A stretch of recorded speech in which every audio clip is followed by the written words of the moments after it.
අච්චරං ආයේ. මොකක්?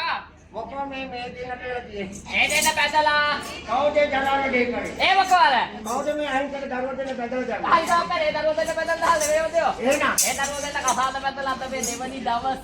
එහෙමයි. ඔව් ඔව්. අර පළවෙනි දාට හොඳේ අර හේසිකා ගහයි. මේ විදිහක කායක් කරනවා ඒ. එහෙනම් මේ වෙස්නතු කඩාගේ එක්කන් අර ඇවිල්ලා. වෙක්කටුම් ගන්න එක්කන් ඔව්. පෝරකේ තියලා හොරකේ තියන්න මක්කට. හොරුවේ තියලා. පෝරුවේ තියලා අතපය ගැට ගහලා අතපෑකට ගහන්න හොඳ වැඩේ. මේ අතපෑ මක් කරලා.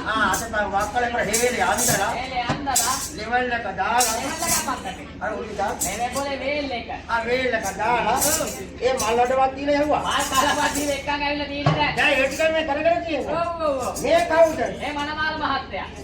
මේ කොල්ලගේ මොන දිහා බලාගෙන ජරා ගත්තා කියන්න බෑ මේ විචිත්‍ර හොඳේ. ආරමකාර බුදුआ මේ බංගුවේ. දැන් මොහෙද මේ මනමන පාත්තේදී? කොහෙ කතා ගන්න බංගුවේ මේ මනමාල මහත්තයා. මේ මුකේ තියෙන මනමන. මේ කවුද? මේ මනමාල මහත්මිය. හැබැයි ගෙල්ලට මම දන්නවා දුරගෙන මනමන පාත්තිය. පාත්තිය නෑ දුක නෝකද.